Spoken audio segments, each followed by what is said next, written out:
meeting to order. Madam Clerk, would you please read the roll call? Okay, Mr. Cannell. Here. Mr. Shyland. Present. Ms. Gray. Here. Mr. Moore. Present. Ms. Reclue. Present. Mr. Shiverdecker. Here. Mr. Vaughn. Here. And Mr. West. Here. 8 council members present.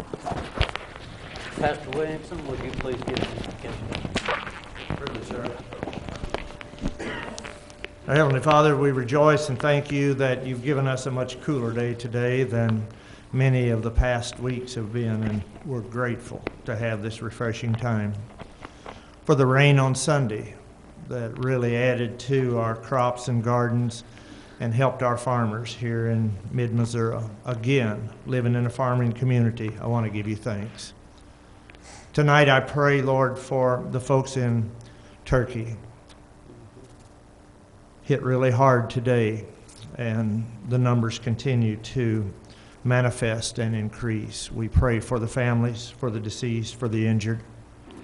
And among those will be police officers and firefighters who went right into this melee. And I pray, Lord, for they and their families as well. We lift up our community. We thank you for the progress that we make day to day and for those that lead it. I'm grateful that we had a safe street fair. I'm always thankful, Lord, when we can bring the community together and roundabout and have a safe, happy time together. I pray for this session tonight and for the work that will be done and those that will share in it, and I ask you, Lord, to bless it and lead it as we work together in this community. I pray, Lord, for our deputy mayor and council persons, all the department heads and administrators, and those that lead this city day to day, including the boots on the ground that work so hard, especially in this last couple of weeks of heat. Thank you, Lord, for protecting our city workers. I continue to pray, Lord, for those attached to the city family. And this list would not be exhaustive, but it would include Gabriel Polston, Mrs. Bush-Jost, Chief Myers, Mr. and Mrs. Reclue, Mr. Chyland, Mr. Lasswell, and Mayor Benton, and all other folks who need your day-to-day touch and care. Guide this session tonight. Lead it, Lord, according to your will, and bless us all. We pray in Christ's name. Amen. Amen. Thank you. I told him I needed it bad. Yeah.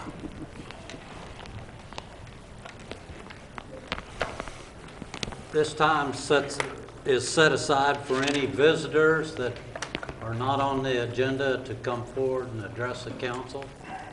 Do we have anybody that would like to come forward? Seeing no one, we'll move on. We have presentation and approval of the minutes for May 24th. Do we have any discussion on that? Move for approval. Second. We have a motion and a second. All those in favor of approving the minutes, please say aye. Aye. All opposed? Ayes have it. We'll also have the minutes for June 14th. Is there any corrections or any in them minutes anybody needs to discuss? Motion to approve. Second. We have a motion and a second. All those in favor signify by saying aye. Aye. Yes. All opposed, same sign. Ayes have it. We have a presentation and acceptance of the financial report for the month of May. Is there any discussion on the financials? First of all, I'm happy to tell everybody our sales tax is up 2.5% in the same period of time last year, so that is a good thing. I've tried to address all the transactions that of any note that happened in the notes to the financial. Two things I'd like to draw your attention to. The first is that I'm watching the health fund very closely. I think we have close to, or a little above, a $500,000 cushion in that account, a fund balance. But $500,000 doesn't go that far with medical costs, what they are today. So I would like to see that number beefed up, and we'll keep an eye on it, okay? And the other thing, in May, we made our debt service payment on Fulton Commons, the South End development. The debt service payment was $305,000 in principal and $176,000 in interest. There were insufficient revenues to make the payment in its entirety. So we were forced to draw on the debt service reserve. So now there's only a balance of $218,000 in there. And that account started at $877,000. So this is not the first draw we've made. But I just think you all should be aware of that. Can you give those numbers again? What was the principal and interest? It's written in the It's right here. notes. Oh, okay, I'm sorry. Got it. But there was a draw of $139,000 necessary in order to satisfy that payment.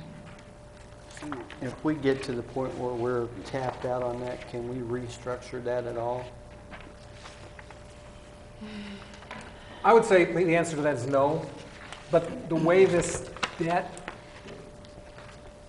was put together, the city is not responsible for anything here. Yeah, the city has no liability. It's all bondholder risk.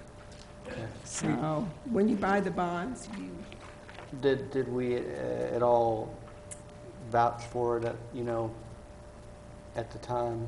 Where it could Based on potentially the, gig based on our the credit? information that the developer supplied to us and the bond sellers used in the presentation of the bonds, if you want to say, yes, we did that, then yeah, we did, but I don't think, the city is not responsible for any shortages on this. and if Right. you read that bond indenture, it's all over that thing. So I what mean, it's happens, very clear. so what happens when that's tapped out? The bondholders The will bond- receive their yeah, they full interest and/or principal payment back. Okay. Does that affect our bond ratings at all? No, not ours. They'll have to go back after the developer for that. Developer's gone, Right, I mean, the original developer anyway. right. What we really need to happen is for a whole bunch of new retail to go into that area and Start generating a Pop it up bunch of and sales dump it up tax and. What we could really make need to money. happen is for it to be sold, get the bank out of it. Yep. That's what we really need to have. Is that what needs to happen? So how many more years do we have on this? Those bonds were November, December of 2006, and the life of a TIF's 23, so 29, 2029. I might still be around. Maybe not here, hopefully alive. Okay. Are there any Definitely other get questions on the I don't have any. financial? Okay, and I noticed on the airport, we spent $24,000 for fuel. You don't by any chance remember what we paid per gallon there, do you? No, I don't. Okay, I'll check I with can you. look it up. and- I'll check with you later. Do you remember, Okay. Kyle? How much we paid for fuel? Per gallon? Airport? Right. Yeah, How much per But how much gallon per- was that? 80? I'll check with you later. I've got it in the office. so- Okay. We buy high before it started going down. Yeah. It hasn't gone down that much, gasoline anymore. I don't think so. Was it? Move for acceptance? Second. We have a motion and a second for accepting financial report. We do. We do. All those in favor signify by saying aye. Aye. All opposed, same sign. Ayes have it. Thank you, Kathy. Thanks, Kathy. Under unfinished business, I think Clay has an update on the green building renovation request. Don't have a lot of information. Right now, it's the project's out for bid. We're going to open bids on July 6th, and we should have that information for you at the next council meeting. So that's where we're at. Okay. Have you had many bids so far? We've had 2 people come look at the building, and we have a pre-bid meeting tomorrow at 10 o'clock, so I anticipate there'll be some people at that. Okay. Is the building itself in pretty good shape? I'd say so. It's got, it's kind of rough. It's just a rough, empty warehouse. But structurally and on the outside, it seems to be in pretty good shape. Sound. Yeah. Okay. Almost as good as Whiskey Wild. Maybe better. I hope it's better than that. I don't want to cheer when I go, yeah, and go to the floor. That's it. Thanks, Clay. That's good.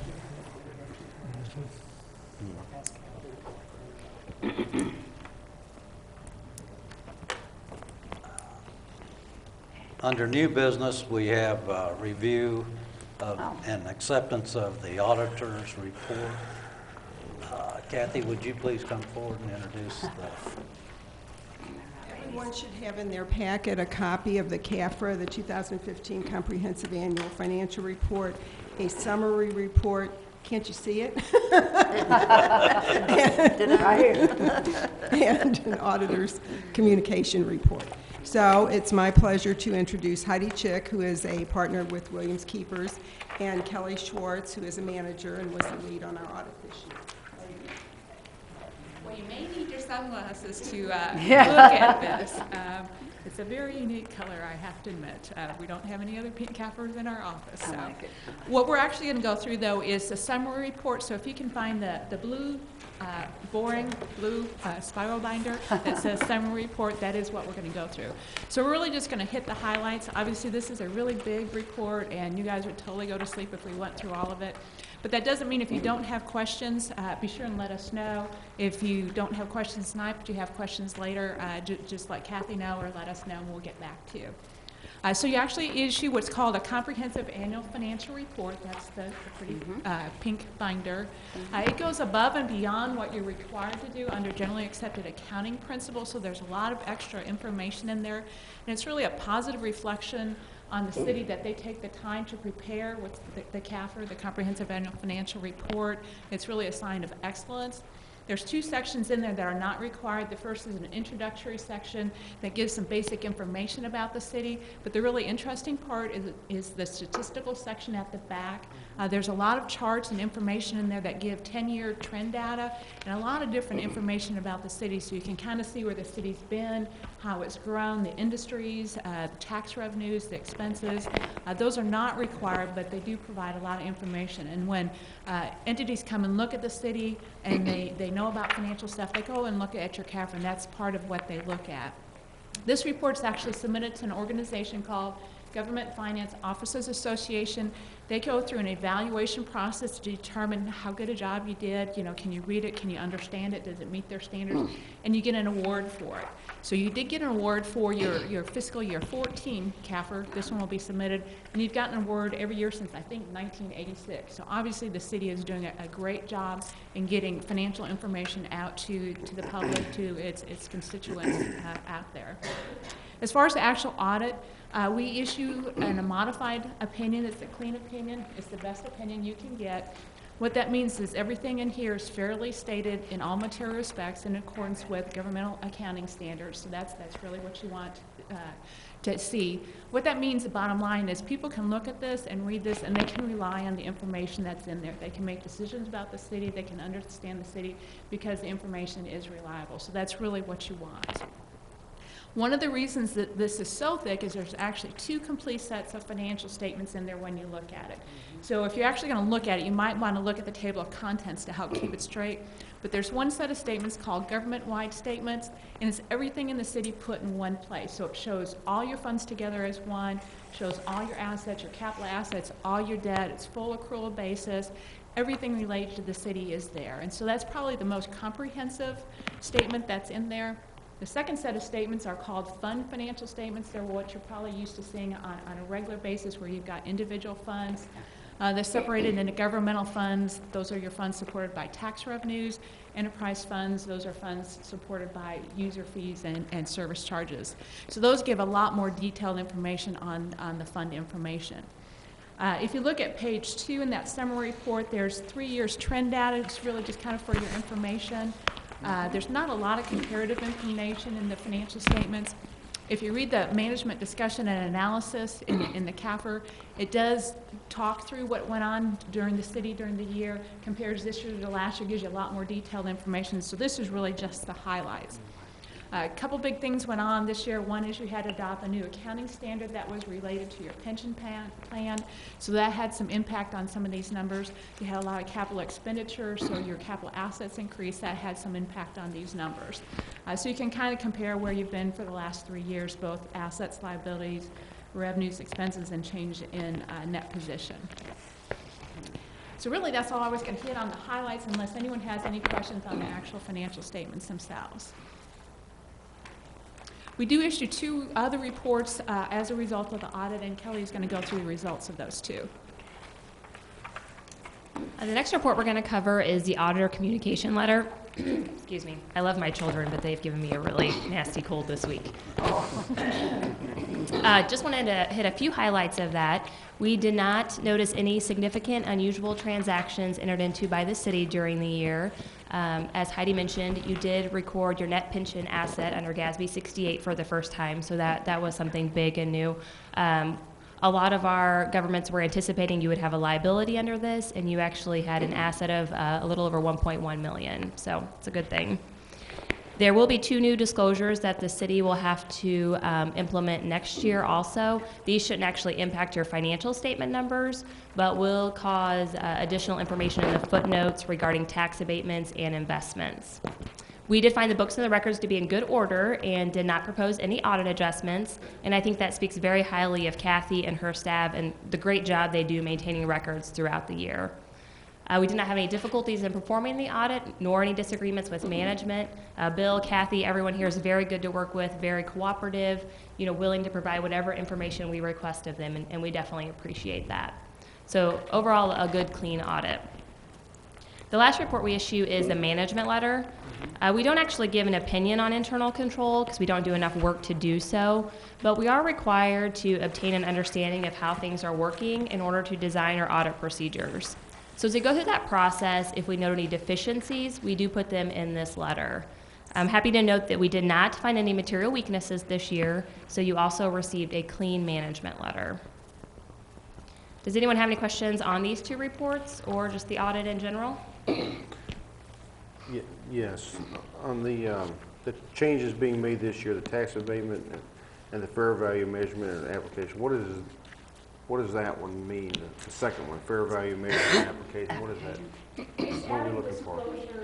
It's defining, so when you say fair value, it means different things to different people. So Right. what the new standard is saying, here's how you determine fair value, and then it's adding a lot of disclosures to footnotes about your investments. How the fair value was determined, what you're invested in. So it's really just adding, it's not changing the numbers, but it's adding more disclosures so you have a better idea of your investment at fair value. Okay, so because I'm equating it to book value, the initial cost, and then minus the depreciation, but it's not exactly that. Now, because your investments are already recorded at fair value, so it's what if you have a stock or you have a bond, it's what you could sell that bond for today, not necessarily what you paid for it. Okay. So if you bought it 2 years ago at $10,000, but you can currently sell it for $15,000, it's in here at $15,000. Okay. Because that is fair value. All right. Nice. Good question. Thank you. Otherwise, we really do appreciate the opportunity to do the audit and definitely appreciate all the cooperation we get. And again, if you have any questions, just let us know. Thank you. Thank you. Thank you I very just like to say, they stood there and said a lot of nice things about the city of Fulton. They wouldn't have said those things. Kathy Host, like the CFO, she's pretty tenacious. Well, that's a good one. I saw you search for that. Trying to find the word. What's something I can say here? A nice positive word I can say here. Tenacious when it comes to the details and the records and the books and we wouldn't be in this position today with them saying what they said tonight without her being as tenacious as she is. Well, and I, you know, I agree with that too, Bill, and I know that, was it last year or the year before, we had a couple of issues that they got straightened out. It's good to see we don't have any recurrence of that or anything new showing up, so. You know, for governmental audit, you know, this takes a lot of work to do this. Kathy does it, and she does a really good job of it, so it certainly makes our audit easier as well. That's Great. good. Thank you. Great. Thank you. Thank you, ladies. I need a motion to accept the report. Motion to, second. Sorry. We have a motion and a second to accept the audit report. All those in favor signify by saying aye. Aye. All opposed, same sign. Ayes have it. We'll move on to item B. Is Rick Nicholson here from EPM? Is give us a report on temperature control system for the Yeah. city? Thank you, sir. I'm one of those native Calawegians you heard about, lifelong Fulton resident. If you count living east of town, that still counts, doesn't it? Oh, yeah. That counts. I work for EPM. Ben Trout is my boss. I EPM feel used to sorry be... for you. Sir? I feel sorry for you. Once a Marine, always a Marine. I never was a Marine. EPM is right out by Backer's Potato Chips. We're computerized temperature control. We're pretty proud of what we can do. We took this building here and looked at it in 2010. Cost the city $125,000 to put our custom system in it. There were some comfort complaints. We thought we could save some money. The cost was $125,000. The kilo BTUs per square foot per year is pretty much a litmus on whether or not we can help a building. Even though this building was 8 or 9 years old, the system that was in here came with it. So the kilo BTUs at that time was 88. We take all the electric units, convert it to therms, divide by the square foot of the building, we get that's a score. High school, Fulton High School is about 50, Bartley's about 39 or 40. This building being 88. The first savings year, we took it down to 56, and as of the current year, which we just finished, year 5 is 54 kilo BTUs per square foot per year. So that's a real hard figure. A lot of companies can promise you something, and what's fun is when you can really prove it.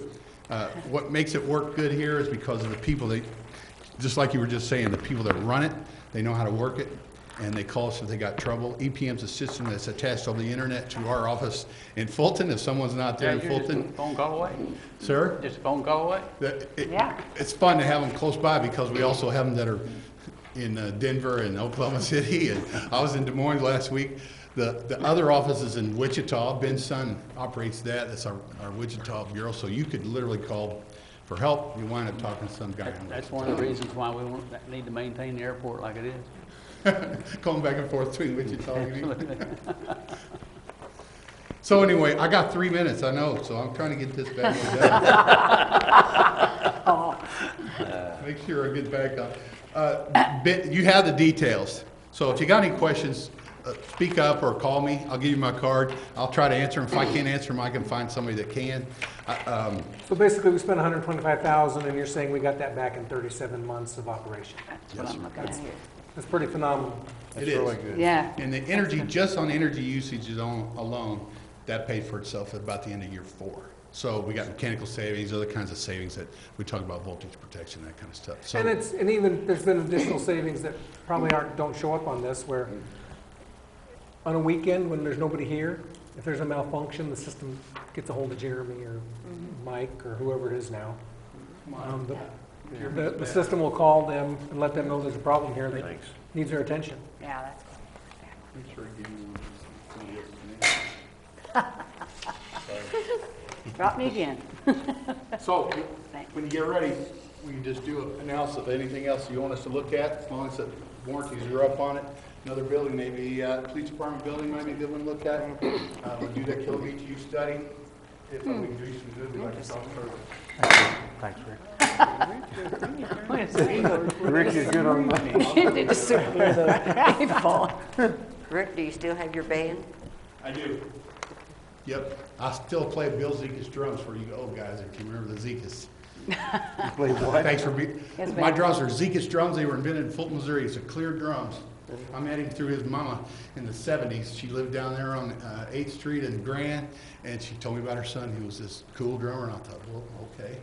She was true. He sold them to Ludwig's, if you ever seen Vista Light, but those are clear drums. They started right here in Fulton, Missouri. Right. Who knew? My dad went to high school with Little him. history. Yep. Cool. Another claim to fame. Okay, we're probably made in Fulton, Missouri, and thanks for being our customer. Now, the study, I just got one quick question. The study that's done that compared the savings to prior year, is it prior years or a particular year that we based it It'll off be of? 12 months before. The we first started talking year about it. before. Yep.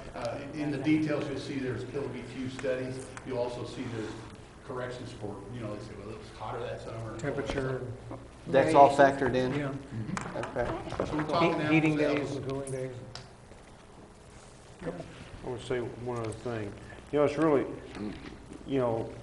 it's really unusual to have somebody come back to us 5 years later, 6 years later, whatever it's been, and say, we did what we said we would do. This is awesome. Usually somebody will sell us something and we never hear from them again, so that says a lot for you all. And thank you. That's our reference base. If our customers aren't happy, you'll never see a billboard that says by 8 p.m. We sell from our customers. And there's no maintenance cost, there's no ongoing cost. You guys paid $118 since for maintenance since then. Now your warranty's up as of end of year 5, although Mike's got a big old basket full of parts. Thank you. Thank you. Appreciate it. Go on to item C. We have a review of a proposed addendum. Would Chief Farley please come forward and review this for us, please? So what you have in front of you is a proposal to start doing automatic aid response with Central Callaway Fire Protection District, and likewise Fulton providing the same services to Central. It's an addendum to the mutual aid contract. There's been a countywide Fire Chiefs Association mutual aid contract in Callaway County for a long time. Mutual aid is a little bit different than automatic aid in the sense that with mutual aid, the jurisdiction is dispatched to a reported structure fire or a larger incident. They have to respond, arrive, determine that their department's resources are going to be fully utilized and they're going to need additional help. And so with mutual aid, they then go through Callaway County 911 and request what types of trucks or personnel or what they're going to need. What automatic aid does is it says that in this contract, at the report of a structure fire, so someone calls 911 in either our jurisdiction or Central Callaway's Fire Protection District, someone calls 911, my house is on fire, and the 911 dispatchers will then dispatch simultaneously Fulton and Central to the incident. Right, so it speeds the process up quite a bit. Time means a lot when a building is on fire, especially if you have the potential for occupants to be trapped inside. So it speeds up the process. It helps to get the number of personnel on the scene quicker to start a prolonged fire suppression effort. And so that's the difference between mutual aid and automatic aid. And so with this contract between Central and Fulton, what Chief Lubert and I looked at was, is it truly reciprocal? Okay, so you look at any potential disparity in calls. If Fulton was running 100 structure fires a year and Central was running 10, it would be fairly unbalanced. All right, so Central would be receiving our services a lot more than what they would be providing. And so when we looked at this, it was very similar. We're running 21 to 24 structure fires a year, reported structure fires. All right, that doesn't mean that there's truly a fire when we get there. That's the information the dispatcher has at the time, and that's what they're dispatching it as, is a structure fire. And so Central Callaway is also responding to 20 to 24 reported structure fires in a year. And that's over a 5-year period of time. We wanted to go back a little bit to see exactly, you know, is there a potential for a disparity? And I'm sure there is, but when you look at 5 years of history, it really kind of painted the picture for us that this is a very reciprocal agreement. So there's a few caveats that go with this. If we arrive on the scene right away, which we're staff stations, both stations are staffed, they're going to get out the door quicker. They're going to arrive on the scene. They're going to determine if they have a working fire or not. And then if it's not, you know, and a good example would be a smoke scare inside the residence, a light ballast has produced a little bit of smoke, someone calls 911, that could be categorized as a structure fire. Someone's stove is on fire during a cleaning process. When they call 911, that gets dispatched as a structure fire. We arrive on that scene, it's going to be very obvious that we don't need that assistance, and so we're going to cancel Central's response very quickly and keep them in their jurisdiction. As we go through this, there's several points in here that talk about the fact that at any time, either jurisdiction can deny the response. So if we're busy and we have trucks out on calls, we can't provide the service. Likewise for Central, if they're busy and out on calls, they can't provide the service, then they can't respond. We can call our units back at any time. So basically what you see in this agreement is very common in an automatic aid agreement. Automatic aid is something that in this country is a very popular response tool, if you will, to strengthen a response to a significant type incident. And so that's why we started working on this. The other part of this automatic aid agreement, when you look at it, is regarding Highway 54. From the northern limits to the southern limits of Fulton, there are areas where that jurisdictional boundary kind of bounces into Central and is in Fulton. It's mostly in Fulton, but it's very hard sometimes for the dispatcher, the 911 dispatcher, to get the information to truly determine where that wreck is out on 54. Because 54 is a high-speed roadway, the wrecks that we encounter out there are usually very serious, meaning that we have people that are trapped inside a vehicle and severely injured, traumatized, and in order to extricate those people mechanically, it requires more people. Oftentimes, the time difference really can, I'm not trying to be overly dramatic, but that time difference can be the difference of someone living or dying. And so we thought that strengthening that response to Highway 54 would also benefit the citizen and speed up that process of getting someone mechanically extricated from a vehicle that's been pretty severely damaged. So is this a pecking order on this call out the way it works? Let's say there's a fire in the Falls and they got some kind of agreement. I'm not going to go all the way to Jeff City to bring somebody up. You know, all these other fire trucks are out there. So how does that work? I'm not sure. Pecking order. Who gets called next?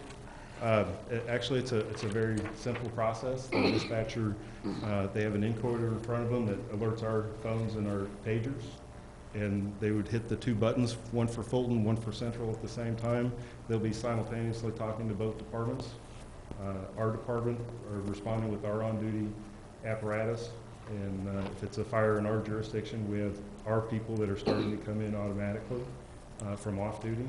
And then their folks are responding to their station to staff up an engine and responding to Fulton. So if we are going to Central, then it's the same process. Our engine is going into Central's district, and it could be, depending on which station, if it's in the southern part of Central's district, it would be our Station 1. If it's north and to the east and west, it could easily be Station 2. But both trucks will not go to an automatic aid call. We will only send one truck. Our standard operating procedure in our department is that we will always leave one staff truck in Fulton to be able to deliver services to the call that happens simultaneously or while we're out there. So we're going to take care of our own, and in return we're going to help provide the service to Central, and they are providing the service to us. So if Fulton gets there before Central when it's actually Central's district, Fulton will take scene command, and then when, or Fulton would take scene command, and then when Central got there, Central could take over scene command? Yes, we both operate under the National Incident Command System, and the procedures are the same, and it's clearly stated as a protocol, basically, that whoever arrives first, they are duty obligated to establish command and start running the incident. And that very easily could be our truck in Central's district. More than likely, it will be our truck arriving first in Central's district. And so our captain or our officer will establish command, start tactically doing what needs to be done to take care of the incident. And then when Central does arrive, then one of their personnel will take command from our person, and we'll be working for them at that point. Very normal, happens all over the country every day, many times a day. We work very well with Central. We've been training with Central more and more over the last couple of months, and we're planning on continuing that as well. A few questions, Todd. Okay. It looks like we could go, and I don't know, there's no cities, some of the other, like we could go clear out to Calwood possibly. Yes. Okay. Do we have any liabilities for going out of the city limits? I mean, what's our liabilities? We're based on the mutual aid agreement, we're covered. Okay. There are parts of this automatic aid agreement which are very similar to the mutual aid agreement that talks about the liability. You maintain your own liability when you go into someone's jurisdiction. When they come into yours, they maintain their own liability. Okay. Yeah. And this is going to sound petty, but who pays for the EOC phone call? Us or them or both of us? Probably both of us. Yeah. More than likely. Just more calls though means it's less per call. Yeah. Right. I'm sure it'll work that way. We periodically have a lot of false alarms at structures and facilities. Yes. Is that going to be automatic dispatch on those? If it comes in and the call is classified as a structure fire, then we will be dispatched on that call. This is not an automatic alarm. All right, we run a lot of automatic alarms with the commercial businesses that we have in town. That's an alarm system that is sounded, could be from dust in the smoke detector to an actual fire someplace in the business. But that's not included in this automatic. I'm sorry. That's a difference. We will use automatic aid on a automatic alarm? No. No. No. On an automatic, we'll actually go see if there's a fire before we ask for help? Yes. Yes. Okay. Right. It's all about what the 911, the person calling 911 says. And these are times of high stress if you've ever had to call 911. And so the dispatcher is relying on the information that they are being told. Right. Now, you mentioned structure fires in particular, but then you talked about Highway 54. Right.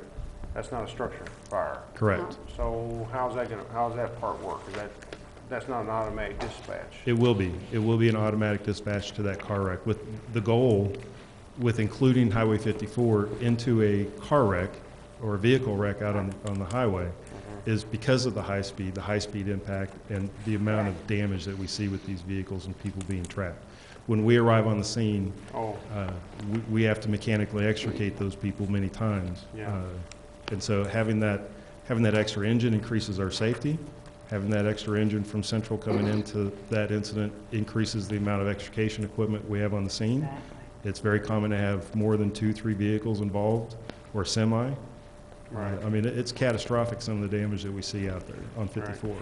I see that in that fourth, fifth paragraph here now where it says, okay, I was just hearing structure fire mostly, so, okay, good.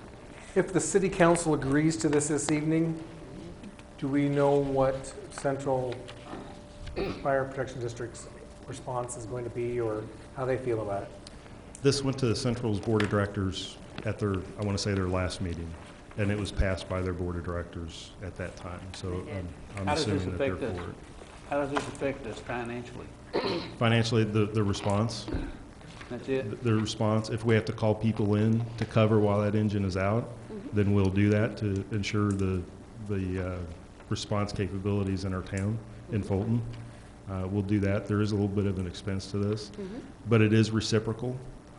I would say that, and I haven't put dollar signs to it because it's kind of hard to to do that with the unknown. I mean, we know that there's 21 to 24 potential opportunities that we're going to be going over to Central. But what we get in return is the same service from them at the same, well, they're a volunteer department, so it wouldn't quite be the same expense. Well, it looks like Fulton's in the center, Mhm. so I mean, we're catching it all the way around it. Right, there's a lot of distance there in some of those areas. It's not as populated as Fulton, of course. Sure. And I like to look at these things more at the risk. You know, in Fulton, the benefit of getting an engine from Central with 3 to 4 firefighters, that is just increasing firefighter safety quite a bit.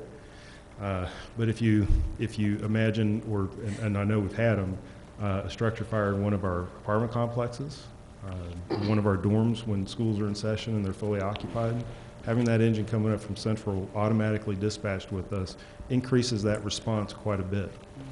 And so, I mean, to me, fiscally, it kind of pays for itself. It's not much different than if we ask for their help. I mean, it's gonna Yeah, I be the understand same that. kind of expense. making We're just it- gonna It sounds like a good We're have them quicker. If the city council approves this tonight, would you agree to including a special section in your monthly report? Absolutely. Keeping track and providing the city with some statistics on use? Absolutely. That's a good idea. Yeah. I'd like to make a motion to approve this addendum. I'd like to Second. second. We need an We're- ordinance. The motion is got- to ask Courtney Needs to to draw an be ordinance. an ordinance. You're doing what for? I will draft the ordinance in order to accept this addendum. Okay, So we'll read that at the next meeting. okay. Okay. Okay. So do we Had need another question. we need a second to Second. draw up the Mike, ordinance. We did. Mike West, second. Okay, we got So a we need to second. vote on it? Might not. All those in favor signify by saying aye. Aye. All opposed. Sorry. Courtney will have it ready next meeting. Good job. Yep. Yeah. Oh, I have another question related to this. Todd, where'd he go? He left. Yeah, he went You went out. up to the TV. What's the question? Well, I want to know, obviously, we're going to be going into some rural areas. How are we going to train our people where these places are located? Can you answer that? You don't have to answer that tonight, but it's something to think about. Yeah, there His you go. question, can you answer his question? If you had to go out on the County Road 333, do you know where that is? I mean, We have mapping capabilities via telephone, we have maps and stations. and Shouldn't be. GPS. As far as the training, Yeah. we're all qualified training, like we're all Sure. Yeah, I understand that. I'm just saying, getting there is going to be more of a challenge than, we have maps on the walls, we have maps on all here. yeah. Well, a lot of that will depend on what the dispatcher's information is to you, right? Yeah. They look for the smoke. Huh? They look for the smoke. Yeah. Follow the smoke. Sometimes that's hard to get to. Thank you. Thanks. We'll go on to item D. We have a presentation of capital budget request. Good evening. I'm still hung up on the word tenacious. I have a couple other adjectives, but I'm still on probation, so Oh, he's still on probation. we will not go forward with that. Well, I'm going to ask you to be tenacious. What you have in front of you is a process that started about 6 weeks ago, and that is to try to start taking a look at capital projects for next year. I mean, after all, it is already the end of June. This is a process that is in an effort to comply with city code, to make the mayor aware of what we will be working on, and Bill will elaborate and correct me where I'm wrong. I sent out an email or communication about 6 weeks ago asking department heads to give consideration to projects they want to work on for next year, maybe a continuation of some project that was already started, something we need to change, do differently. And what you have in front of you is a department by department report, a wish list, a list of desires. Uncensored. Uncensored, Yeah. not a single item was removed from this. We'll see from looking at the totals that there is approximately $6 million on that wish list for 2017. The fun, depends on how you define fun, process of reducing this list down to what is doable, what is affordable, what is practical has not yet begun. So before the end of the year or by the end of the year, we will bring back as part of the 2017 budget maybe all of these items, no, maybe many of these, maybe some of these items. Some items may actually be removed and others added, but this is kind of a snapshot in time, and it will get refined, quite likely modified before the end of the year. So, I guess the only thing I'd like to add, on the reports, you see an adopted 2016 capital expenditure line column. Kind of look at the number at the bottom of that column as you go across the different funds. In 2016, that was a doable number. As you look across to 17 and 18 and 19, with everybody except the sewer fund because of the sewer plant, it doesn't, what I'm telling you now doesn't work, but look across the 17 and 18, and you're going to see 2 to 3 times maybe what we budgeted in 16. Well, that's where Rob's talking about. There's going to be some cuts necessary. We're not going to be able to fulfill everybody's wish list. Think of the 2016 numbers, doable, reasonable, fundable, something in that area neighborhood. 2016 also included a sizable project for the airport. That'd be another one to keep in mind. That's correct, yeah. But how does that compare to where we think we're gonna have for next year? We haven't started that yet. The 2016 number versus the 2017? We haven't started 2017 yet. I don't think you're understanding my question. I'm not I understanding the understand. My question is, are we gonna be able to say Parks and Rec last year was $13,000, are they gonna be able to get $13,000? Are they gonna be able to get plus or minus 10% of that? Sure. You know, Yeah. you know what I'm saying? Yeah, just think of the number, the 16, and Parks and Rec's a bad example because they got the sales tax now. Right. Right. But, But they won't have but 3 months of it. so- but, if it's 300,000 in 16, Yeah, 300, 250, 350, 300, it's not 800, right. Yeah. okay? Which is where I think the nasty comes in, is we might want to start whittling those down before we even get here, but Well, and then when we get to the budget process, Rob will kind of go through the same thing and ask, in that next round, the department heads it won't be quite as much of a wish list. It'll still be over. sure. Of course. And then we'll find out kind of in the generalized area of how much money we have to allocate to capital. And even the mayor and myself may go through and redline some ain't gonna happen requests. Yeah. And then we get down to very close to the end of the budget, and we have what I refer to as the bloodletting. Yeah. I put all the department heads in a room, tell them we have X number of $1 million, and they can't come out until they all agree on this is how they want to spend it. We may have included some things that we do want to do, that we do want to include, but there's going to be a little bit of left over, we hope, and some unfunded projects, and I just pretty much let them fight over it. Well, And they're really very civil and come to some very good solutions and recommendations. the fire department, for example, used to have a training tower on here, and I don't see that this year, so that's an New improvement. chief. Huh? New Yeah, chief. That's a improvement right there. You know, if it's never gonna happen, you know. Good job. Thank you. Yep, you bet.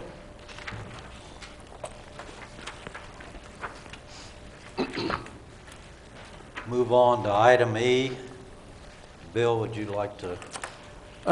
At the end of this month, the city of Fulton will be making the final payment on Tanglewood Golf Course. Very similar to what we did when we paid off this building a few years ago. We planned on holding a bond burning down in the parking lot. Yeah. Hochlag will arrange to have some bonds for people to come by and pick up and throw in a fire, and we're gonna do that at 6:30. I know we're doing the work session after the council meetings now, but we're gonna kinda do this as the work session. And when we get done burning the bonds, we'll come up and have the council meeting. Sounds good. Okay, so we hope we have good weather and that kind of, the public's invited. 12th. 26th. July 12th. Yes, ma'am. July 12th at 6:30 The 12th. in the City Hall parking lot. Down, yeah. Cool.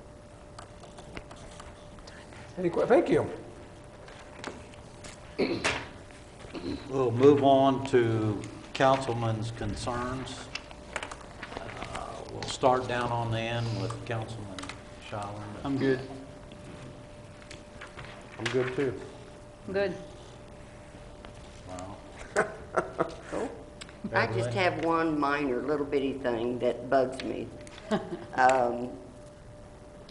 We have law enforcement delivering our council packets. If we're responsible enough to set up here, why aren't we responsible enough to pick up our packets? I don't think law enforcement ought to be a delivery service. You can pick them up at the police department anytime. That's what I do. Lyle's always done I was that. going to say, there's 2 of us that do that, but the Mine rest does of with us my don't. dog. Yeah. I know it doesn't take that long, there's only 8 of us, but it's just the idea that law enforcement is out delivering, playing like they're a mailman. There's other things they could do. I would just like that discussed, well, if we had, I don't know if Major Rice can verbalize anything on this, but I was just Yeah. curious as to why. I know it's gone on for years and years because you did it when I was in EOC, but I don't understand why. Well, when I came on in '84, I asked the same question. They said they out burning gas anyhow, and it was cheaper than the federal government to mail it to you. Sometimes there's reasons they have The to government get it don't to have the to mail it council to me. people. I'm out, I'm going to the grocery store, to Walmart, whatever That's I'm what they doing. said. I And can it stop and also- pick it up. I don't know what Chief Morris says. The other chief, he said it was good for the council members to Yes. know the police officer. That's the reason they told me. That's one of the things One I of the like reasons about You it. could interact with the police. 2 things is we get to interact with the officers when they come to the door. That's if what I we was happen to told. be home. The second thing is it gets them in the neighborhood because I don't ever see them any other time. Oh, they're always in honestly. mine. I like that. Well, they belong in yours more than mine, I guess. I don't know. I have But some that it's don't. nice to see them in the area. I I agree know with you to you've some also degree, Beverly. expressed that concern with me as well, and I kind of did some checking into what other communities do, and Oh. that is pretty standard operation across the board. But again, whatever the council decides is what we'll Well, proceed with. I'm thinking about the unsettled situation all over the world right now. And what if a situation occurred and, well, we were just talking about a bad wreck out on 54 South or whatever. I don't think it ought to be a police officer's job to make sure that I get that packet. I think that should be my responsibility.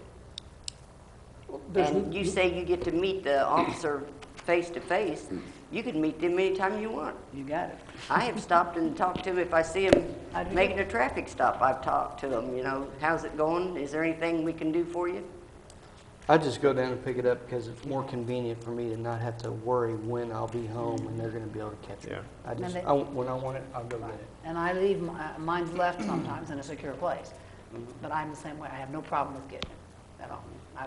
That'd be fine with me. I don't necessarily have a problem with picking it up. I do kind of like that when they're out, you know, you got the appearance of police in the neighborhood, but We could as get, far as picking it up, it doesn't bother me at all. The only thing I'd like is this brought up at the next meeting when the regular mayor's here, please. yeah. And one thing, it could be the councilman's choice. Well, that was And it- my choice. I spoke to Courtney about Right. You it. know, And at that Yep. time, I thought, why are Like you. they you know, doing 'cause, this? you know, like Lyle's gone from his home a lot, and he wants to pick his up. I don't blame you. That's fine, that's wonderful. I think Wayne likes is being delivered to. Yeah, I like to have the To conversation be able to when the talk to the officer comes officer by. and spend some time with that, which Yeah. we're good there too. So, I mean, we'll talk about, we'll put it on the agenda for next council meeting. There you go. But I think, it's, council could have a choice, however they want to do it. I mean, I still go out and ride with the guys occasionally. It's kind of a learning Does that situation cause a for liability everybody. if you're riding around with an officer? No. You can do that. You can do that. You can. When I was an EOC dispatcher, that was a liability. You weren't allowed to do it. No. Okay. Okay.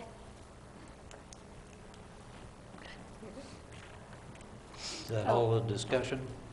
Then we'll bring it back at the next council meeting. Sure. No resolutions? No, you weren't finished going through the council, I don't think. We're good, we're good. No. Go ahead. Couple of them down the road. I was asking him, we're good, we got it. Okay. They're You're good. getting grumpy, we're gonna wait for the other mayor. Yeah, we'll wait for the Wait other. for the other, the other mayor, the What regular did mayor. you want? We're waiting for the other mayor. I'm sorry. The I'm regular sorry, mayor. you guys. That's okay. That's all right. There's, Rookie I'll go mistake. back. We know who the redheaded stepchilds are. There's no resolutions. There is third reading ordinance. Steve, would you please present Bill 1452? Bill number 1452, an ordinance establishing a lead ban in public and private drinking water plumbing, establishing an effective date and amending the code of the city of Fulton, chapter 18, article 6, plumbing code, section 18-134, to incorporate lead ban into the code of the city of Fulton. I move this for passage by title only at tonight's meeting. Second. We have a motion and a second. All those in favor signify by saying aye. Yes. All opposed, same sign. You've heard Bill 1452 read for the third time. Shall it pass or fail? Answer yes or no when the clerk reads the roll call, please. Okay, Mr. Shyland, Yes. Ms. Gray, Well, I have a question. If this is the appropriate time? Not It was really. earlier during discussion. Should have Yes. been All right. on the first part. Well, then at this point, I'm going to say no. okay. Mr. Moore, No? Ms. Reclus, Yes? Mr. Shiverdecker, Yes. Mr. Vaughn, Yes. Mr. West, Yes. and Mr. Cannell. Yes. Okay, 6 council members affirmative and 2 opposed. You've heard Bill 1452 is declared passed.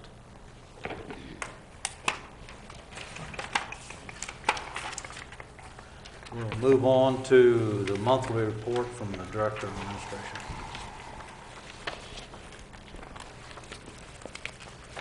Mr. Mayor, Yes. page 10 is under the Community Development Officer's report, under other. First bullet, made numerous inquiries regarding status of lead certificate for the Tennyson Road Fire Station. The ground around the station included in the project cannot be mowed or burned until the certificate is received. Could you please explain that, what that means? We can't cut the grass? Can't cut the grass. It's native, it's gonna be like native prairie, undisturbed. So if you look to both the east and the northwest of the fire station, you're going to see some Cattails. unmowed, not cattails, it's not wetland, but unmowed, unkept property. We actually put fence around the property while the fire station was under construction to keep the construction equipment off it. So it was very convenient, very close, would have been a great laydown area. But once we can get the lead certificate, then we'll be able to begin maintaining that property. Okay, so this is just a temporary thing. Well, it's been temporary for years and years and years, but yeah. Already, or more to come? Once we get, we'll be able to mow it here, hopefully within the next year. Okay. Oh, I mean, is that the whole Tennyson property, or just No, a no, few it's acres? probably a couple acres Okay. at the most. What's around the fire station? Is that what you're talking Yeah. about? Yeah. We can get right up close, right? Yeah. Okay. what else did you have in here? I don't Do know, we have there's any something other else. questions? Yeah, I do in here somewhere. Mike's got something here. Actually, more of a comment. Well, actually, airport advisory board. Okay, on page 68, not really questions here, I just, Kyle included this Fulton Stream Team minutes in here. Very thorough, really interesting. Is there anything to add to that, Kyle? We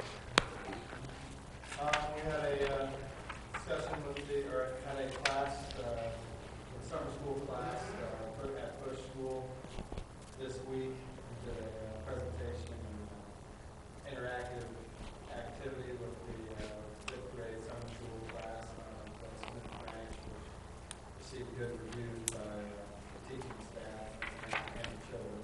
So, maybe the only thing I wasn't good. That's cool, that was neat. What?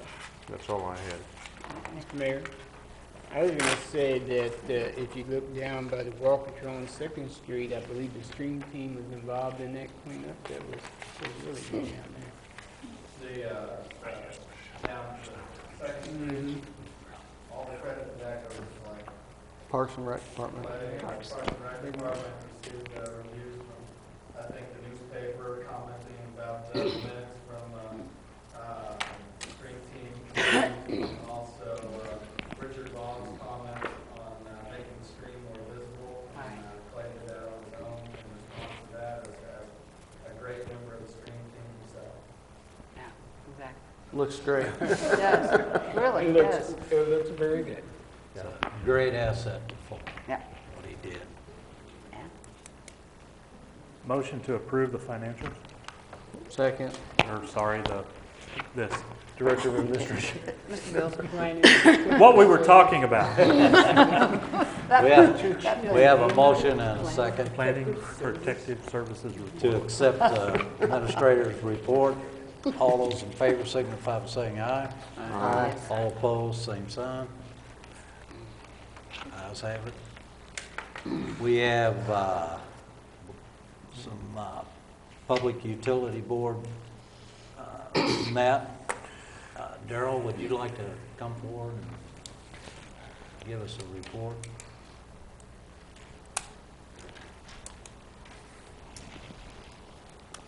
The utility board met yesterday, and other than their normal business, John Grotzinger and John Williams was here from MPUA, and they gave a brief discussion on the wind resources that may be coming available and some community solar projects.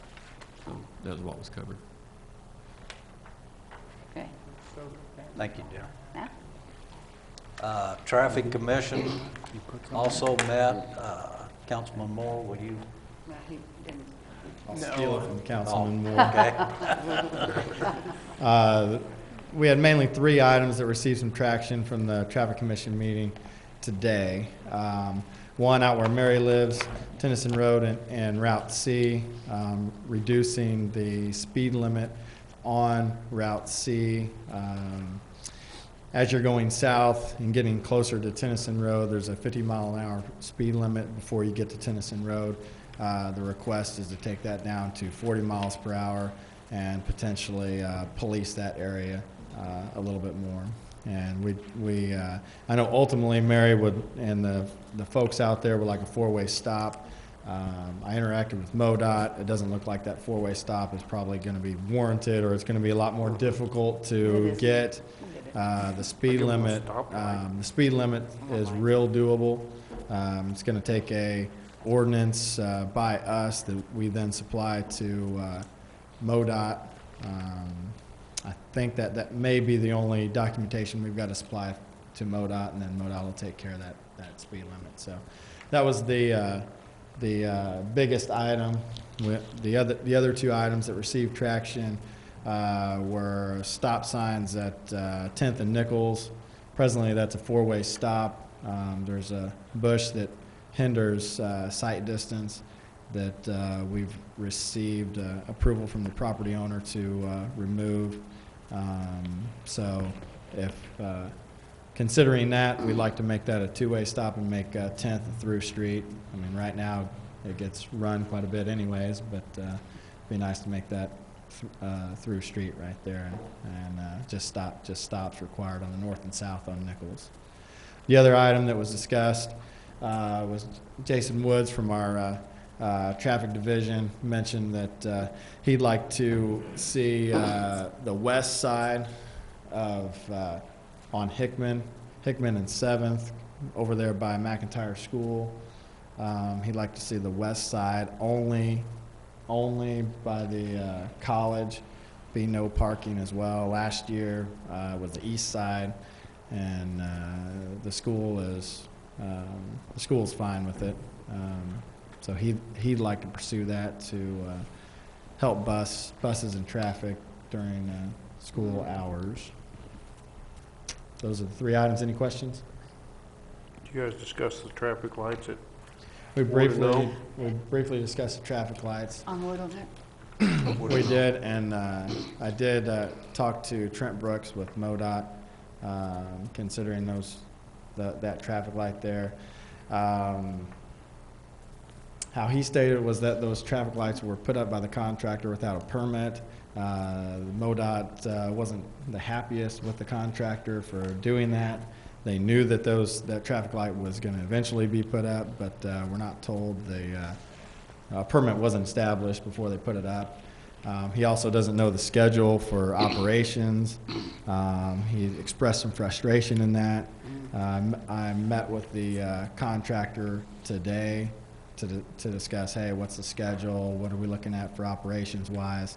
He expressed that really the only reason that traffic light was put up there was not for any construction sake, but it was requested by the state hospital folks due to parking changes and whatnot that are occurring because of the construction.